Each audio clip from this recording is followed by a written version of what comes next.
இன்றைய கால சூழலில் பார்த்தீங்கன்னா நிறைய பேர் தலையில் ஏதாவது கோளாறுனா உடனே ஒரு சிடி ஸ்கேன் எடுத்து பார்த்துருவோம் அப்படின்னு நினைக்கிறாங்க.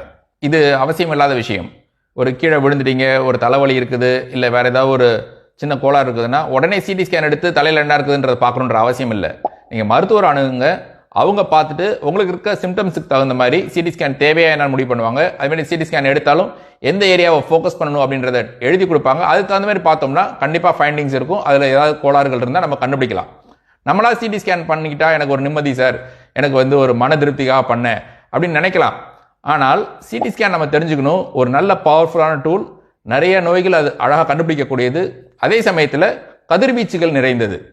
ஒரு சிடி ஸ்கேன் அப்படின்றது நூற்றுக்கணக்கான எக்ஸ்ரேஸ் உரிய கதிர்வீச்சை உடையது. அப்போ இந்த கதிர்வீச்சை நம்ம உடம்புக்கு தேவையில்லாமல் நம்ம எடுத்துக்கும் பொழுது அதனால நிறைய கோளாறுகள் வரலாம். அதனால எந்த தலையில கோளாறு இருந்தாலும் உடனே ஸ்கேன் எடுக்கணும்னு நினைக்க வேண்டாம். மருத்துவர் அணுகுங்க, அந்த முடிவை மருத்துவர் எடுக்கட்டும், அதுக்கு தகுந்த மாதிரி நீங்க வைத்தியத்தை பண்ணிக்கலாம்.